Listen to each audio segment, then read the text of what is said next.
या अगर जिनको कब्रों के अंदर जो है वो दफन कर दिया गया उनको भी जो है शनाख्त करवाने का कोई सिस्टम जो है वो अरेंज किया जाए। लेकिन हुकूमत जो है वो ये कह रही थी कि हम ऐसी बेहुरमती जो है वो कब्रों की नहीं कर सकते, ये नहीं होगा, और इसकी वजह से हालात जो है वो ज़्यादा टेंस होना शुरू हो गए। कल 3 बजे की जो है वो कॉल दी गई थी सरियाब रोड के ऊपर महारंग बलोच की जानिब से, और वहाँ पे पुलिस के दरमियान और ये जो बलोच यकजहती कमेटी है इसके कारकुनान के दरमियान जो है काफ़ी ज़्यादा हालात टेंस हो गए, और उसके बाद जो है वहाँ पे आपस में झड़पें हुई हैं और वहाँ पे फायरिंग हुई है। अब बलोच यकजहती कमेटी जो है वो ये क्लेम करती हैं कि जी हमारे 3 अफराद जो हैं वो जाँ बहक हुए हैं और 6 अफराद जो हैं वो ज़ख्मी हुए हैं फायरिंग के नतीजे में, जबकि बलूचिस्तान पुलिस के जो वहाँ पे करता धरता हैं वो ये क्लेम कर रहे हैं कि जी 10 पुलिस एहलकार जो हैं इन झड़पों के अंदर ज़ख्मी हुए हैं। सो दोनों साइड जो हैं वो अपने अपने क्लेम्स कर रही हैं, लेकिन हालात जो हैं मुझे आखिरी जब ये इस वक्त मैं वीडियो रिकॉर्ड कर रहा हूँ तो रात का टाइम है, और कोयटा के अंदर इस वक्त जो है वो हालात बहुत ज़्यादा टेंस है। ये भी बताया जाता है कि ये जो मुख्तलिफ कारकुन थे ये रेड जोन की तरफ जाने की कोशिश कर रहे थे, पुलिस ने जो है उनको जब रोका है तो उसकी वजह से हालात जो है वो काफ़ी टेंस हुए हैं। बलूचिस्तान के हवाले से जनाब ये सूरत हाल है कि पिछले 24 घंटे में चीज़ें जो हैं वो बहुत ज़्यादा टेंस हो गई हैं, और उसकी वजह यह है कि महारंग बलोच की जानिब से जो है वो कल एहतजाज की कॉल दी गई थी। 3 बजे कोयटा के अंदर जो एहतजाज की कॉल दी गई थी, और इसकी वजह ये थी कि बीबर बलोच जो उनके एक माजूर रहनुमा हैं उनको हिरासत में लिया गया था, नासिर कमरानी उनको हिरासत में लिया गया था, और इसके साथ साथ प्रोफेसर डॉक्टर इलियास बलोच हैं उनको बेटे समेत जो है उन्हें भी हिरासत में लिया गया था, लेकिन कल बहरहाल उनको छोड़ दिया गया। लेकिन ये जो एहतजाज है ये इस सिलसिले में किया जा रहा था, और इसी एहतजाज और बेसिकली ये लोग जो एहतजाज कर रहे थे जिनको हिरासत में लिया गया था उसकी वजह ये थी कि जाफर एक्सप्रेस पे जो वाक़या पेश आया था और उसके बाद जो दहशतगर्द वहाँ पे मारे गए थे जो उसके अंदर मुलविस थे, उनके हवाले से जिन लोगों के जो मिसिंग पर्सनस के लवाहिकीन है वो वहाँ पे आ गए थे, और उन्होंने कहा था कि जी हमें शनाख्त करवाई जाए, हम हो सकता है कि इन्हीं अफराद में जो है हमारे मिसिंग पर्सनस भी हों। कश्मीरियों पर जुल्म के पहाड़ तोड़े गए, इंटरनेट बंद, घरों पर छापे, खवातीन की बेहुरमती, पैलेट गन से बच्चों को अंधा करना, ये सब भारतीय सेना के वो कारनामे हैं जो दुनिया के सामने पूरी तरह अयां हैं। मगर मोदी की बेहिस्सी का आलम देखिए, वो इन मजालिम को तरक्की का नाम देता है। मोदी की तारीख दानिला इल्मी की इंतहा है। मोदी जब भी बोलते हैं तारीख कानों को हाथ लगाकर माफी मांगने लगती है। मोदी ने हिंदुत्व के नजरिए का फरोग देने में जदीद साइंस को भी नहीं बख्शा। कभी वो दावा करते हैं कि हिंदुस्तान हजारों साल से मौजूद है, कभी वो सिकंदर आजम को बिहार में पहुंचा देते हैं, और फिर कभी टीवी पर खड़े होकर प्लास्टिक सर्जरी को हिंदू धर्म की इजाद करार दे देते हैं। अब ऐसे शख्स के मुंह से पाकिस्तान की तारीख पर तबसरा सुनना ऐसा ही है जैसे आप कह लें कि अंधे को रंगों की तशरीह करते देखना।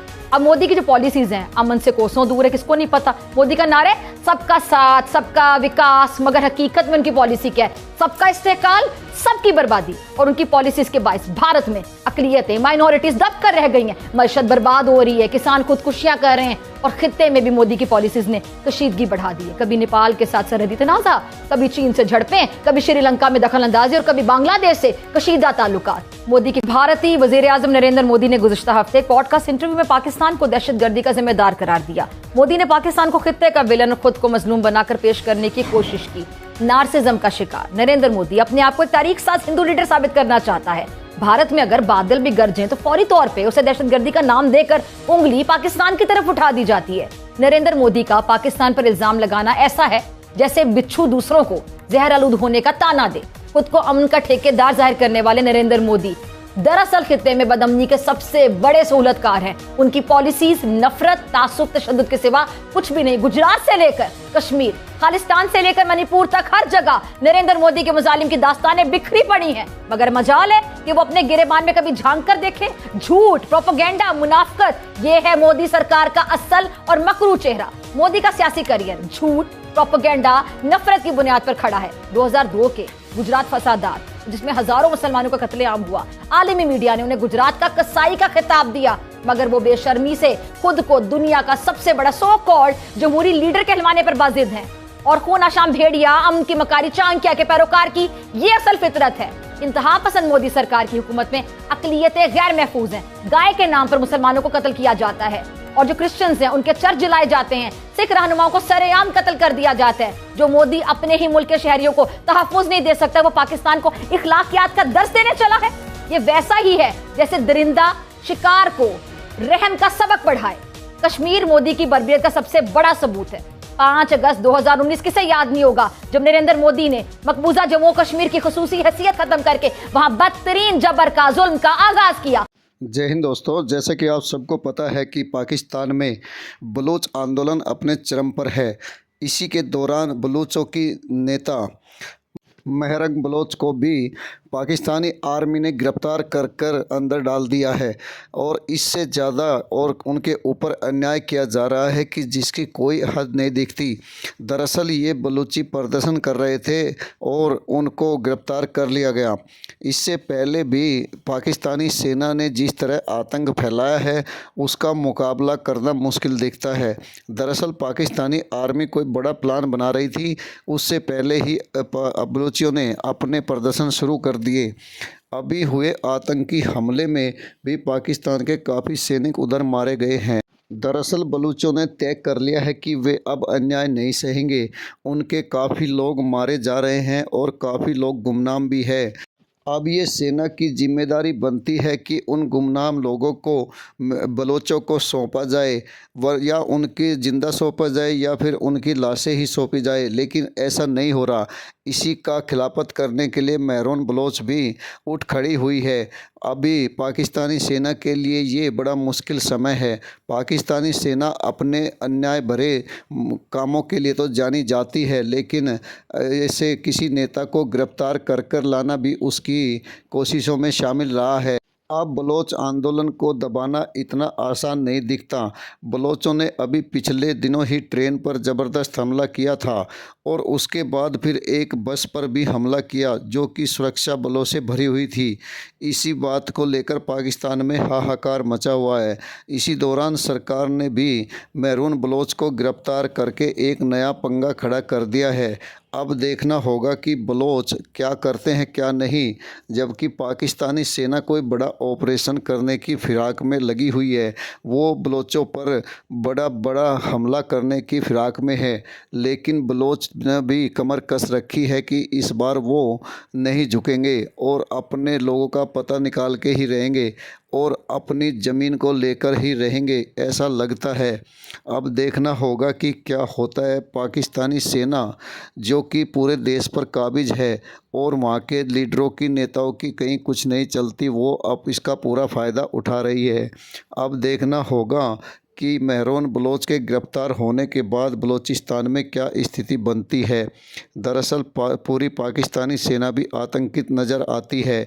अभी पिछले दिनों एक खबर चली थी कि 2500 सैनिक प्री मैच्योर लेकर भाग रहे हैं और वो दूसरे देशों में जाकर छिप रहे हैं। अब हालात इतने ख़राब हो गए हैं कि पाकिस्तान के सैनिक अफसरों को ये समझ नहीं आ रहा कि वो करे तो क्या करे। दरअसल बलूचिस्तान की स्थिति दिन बाय दिन बिगड़ती जा रही है और ये स्थिति इतनी जल्दी नहीं संभलने वाली। दरअसल बलूचिस्तान पाकिस्तान का सबसे बड़ा हिस्सा है। पाकिस्तान का कहे या कहे कि आज़ाद हिस्सा है, क्योंकि बलूचिस्तान ने अपने शामिल होने को कभी मंजूर नहीं किया। पाकिस्तान में की सेना ही ज़बरदस्ती उस पर कब्जा करे हुए हैं और वो चाइना को ही इसका हिस्सा दे रही है। चाइना बड़े पैमाने पर बलूचिस्तान में कार्रवाई कर रहा है और उसके इंजीनियर और अन्य लोग वहाँ पर बड़े बड़े प्रोजेक्ट लगा रहे हैं और सारे संसाधनों पर चीनियों का ही कब्जा होता जा रहा है, जबकि मारे गए बलूचों का कोई अता पता नहीं चल रहा। जब भी बलोच अपने मारे जाने वालों की डिमांड करते हैं तो उनको टकाहा जवाब दे दिया जाता है। दरअसल बलोच जनता इतनी पीस चुकी है कि अब विद्रोह पर उतर आई है और ये विद्रोह पाकिस्तानी सेना और पाकिस्तानी सरकार के लिए किसी खतरे से कम नहीं दिखता। दरअसल पाकिस्तानी सेना और सरकार को अब लगने लग गया है कि बलूचिस्तान में उनकी नहीं चलने वाली, इसीलिए वो बड़े पैमाने पर कार्रवाई करने की सोच रहे थे, लेकिन उससे पहले ही बलोचों ने अपना दम दिखा दिया और बलोचों ने अभी आंदोलन करके ये दिखा दिया कि वे भी कुछ कम नहीं हैं और वो बलूचिस्तान को आज़ाद करवा कर ही मानेंगे। पाकिस्तान में जिस तरह की अव्यवस्था फैली हुई है, उससे नहीं लगता कि वहाँ की सरकार ज़्यादा दिन इन चीज़ों पर कंट्रोल कर पाएगी।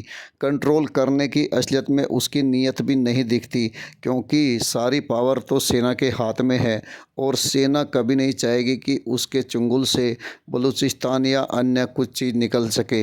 आपको पता होगा कि पाकिस्तानी सेना के अफसर और रिटायर होने के बाद कैसे अमेरिका और ब्रिटेन में बस जाते हैं। दरअसल वो अपने आप को यहाँ का मानते ही नहीं और यहाँ से सिर्फ लूट मचाने के लिए ही तैयार रहते हैं। इससे पता चलता है कि पाकिस्तान की हालत दिन पर दिन ख़राब होती जा रही है। वहाँ की कानून व्यवस्था हो या अन्य कोई संस्थान, सभी में हालत ख़राब है। अब पाकिस्तान की सरकार की ही हालत ऐसी दिखती है जो 13 में है ना 3 में। दरअसल पाकिस्तानी सेना अपने आप को सुपर समझती है और वहाँ पे सारे संसाधनों पर अपना हक जानती है और उसी ने चाइना को बलूचिस्तान में हस्तक्षेप करने का मौका भी दिया है। अब बलूची चाइना के खिलाफ़ कार्रवाई कर रहे हैं। इससे पाकिस्तानी सेना परेशान हो उठी है और बलोचियों ने ये ठान लिया है कि वो अब नहीं रुकेंगे और अपनी पूरी कार्रवाई करेंगे। दरअसल बलोची जहां सेना पर हमले कर रहे हैं, वहीं दूसरी तरफ उनके खिलाफ़ महिलाएं प्रदर्शन कर रही है और महिलाएं अपने पतियों और अपने फादरों की लाशें पाकिस्तानी सेना से वापस मांग रही है। इस बात से घबराए पाकिस्तानी सेना के जनरल नेताओं को लगता है कि अब स्थिति बाहर होने वाली है। अब देखना होगा कि इससे आगे क्या होता है। बलूचों ने ठान लिया है कि वे अपना हक किसी भी कीमत पर लेकर ही रहेंगे। वीडियो को लाइक व शेयर ज़रूर करें। धन्यवाद। आज हमारे मुल्क में इमिग्रेशन खुल जाए ना, एक भी बंदा इस मुल्क में नहीं रहेगा। लोग यही कहते हैं ना, आपके घर में कोई दाखिल हो जाए तो क्या आप उसको भगाएंगे या खुद घर छोड़ के भाग जाएंगे?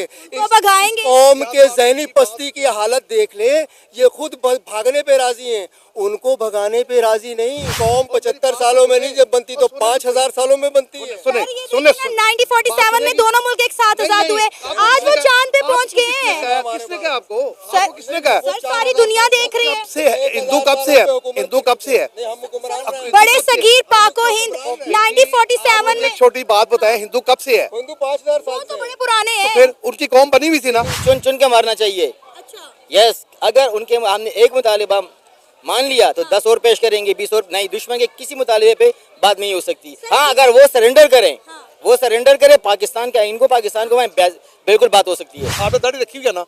रखी हुई है। इस्लाम दाढ़ी का तो नाम नहीं है। सिखों की दाढ़ी नहीं की आपने? सिखों की दाढ़ी ऐसी नहीं होती। बात सुने, इस्लाम का ताल्लुक आप हर कलमे से है और कलमे से आप यकीन अल्लाह से करते हैं, दाढ़ी है। आपका यकीन है? यकीन का मकसद क्या है ये बताएं। आपका है यकीन किसे कहते हैं? आपका यकीन अल्लाह का, अल्लाह पे यकीन है आपका? हमारे अंदर ईमान का जज्बा है। हमारे पास ऐसी टेक्नोलॉजी है, ऐसी शायद आप लोगों को नहीं पता कि पाकिस्तान के पास कौन कौन सी टेक्नोलॉजी है, उनके पास कौन कौन से वेपन बना रहे हैं, हम शो नहीं कर रहे हैं। बताएं ना, ताकि अवाम को पता चले। वो लोग जो हमें बातें करते हैं, हमारे मुल्क को डिग्रेड करने की कोशिश करते हैं, उन्हें भी जरा मुंह तोड़ जवाब दिया जाए।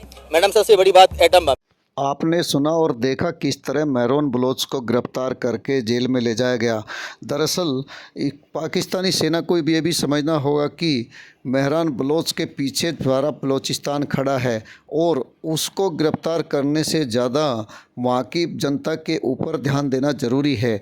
जिस तरह पाकिस्तान ने आज तक बलोचिस्तान को अनदेखा किया, उसी का नतीजा है ये आंदोलन। इस आंदोलन को दबाने से पाकिस्तानी सरकार कुछ हासिल नहीं कर सकती, बल्कि बलोचियों को उनके खोए हुए आदमी वापस करने के बाद बलोचिस्तान में सड़कें और अन्य सुधारों पर भी ध्यान देना होगा। सिर्फ भारत और अफ़गानिस्तान को इल्ज़ाम देने पर कुछ नहीं होने वाला। दरअसल वहाँ की जनता को अपनी मूलभूत सुविधाएं चाहिए, जिसको पाकिस्तानी सरकार ने कभी पूरा नहीं किया। इसीलिए वहाँ पर ये आंदोलन भी हो रहे हैं। मेहरून बलोच हो या अन्य कोई बलोच का नेता, उसका भी घर का कोई ना कोई मेंबर अभी तक गुम हुआ है जो उनको नहीं मिला। सरकार इस पर ध्यान देगी तभी जाकर बलूचों को शांत किया जा सकता है, वरना तो उसकी सेना और बलूचों के बीच इसी तरह का चलता रहेगा जिस तरह अभी चल रहा है, और इससे भी ज़्यादा हो सकता है। कम होने की उम्मीद नहीं दिखती। दरअसल पाकिस्तानी सेना के ऊपर भी कंट्रोल ज़रूरी है। पाकिस्तानी सेना अपनी मर्ज़ी से जो भी कार्रवाई करती है, उसमें कहीं ना कहीं पाकिस्तान को ही भारी दिक्कत का सामना करना पड़ता है और आगे आने वाला समय पाकिस्तान के लिए और भी मुश्किल होने जा रहा है। पाकिस्तान की अर्थव्यवस्था पहले ही बैठी हुई है और उसके यहाँ कोई भी विदेशी आकर काम करने के लिए राज़ी नहीं दिखता। कोई भी विदेशी आदमी पाकिस्तान का सफ़र तक नहीं करता। ऐसे समय में पाकिस्तान के अंदर उपजी ये स्थिति पाकिस्तान की स्थिति को और ख़राब कर देगी। पाकिस्तान की जनता वैसे ही भूखी नंगी मर रही है, तो ऐसे समय में वहाँ पर ये उपद्रव होना वहाँ की सरकार को बिल्कुल ज़मीन में बैठने जैसा ही होगा। पाकिस्तान अपने F-16 इस जनता के ऊपर तो उड़ाता है, लेकिन उसको ये सोचना चाहिए कि इस जनता को F-16 की ज़रूरत नहीं है। इसको ज़रूरत है अपनी छोटी मोटी चीज़ें अपने दैनिक जीवन को पूरा करने के लिए, रोज़ाना के लिए रोज़गार की ज़रूरत है, जिसको पाकिस्तानी आर्मी और वहाँ की सरकार पूरा नहीं कर पाती। इसी कारण वहाँ पर ये हालात हुए हैं। इन हालातों को समझते हुए ही पाक गवर्नमेंट को अपनी कार्रवाई करनी चाहिए और वहाँ पर इमरान खान जैसों को अंदर डालने से कोई फ़ायदा नहीं होने वाला और बलूचिस्तान के ख़िलाफ़ जो कार्रवाई है उसको तुरंत रोककर उनके साथ बातचीत करनी चाहिए और उनके जो खोए हुए लोग हैं उनको वापस करना चाहिए, वरना तो स्थिति दिन पर दिन बिगड़ती ही जा रही है और आगे और भी बिगड़ सकती है। इसका अंदेशा अभी से दिखता है। वीडियो को लाइक व शेयर करने के लिए आप सभी का धन्यवाद। जय हिंद, जय भारत।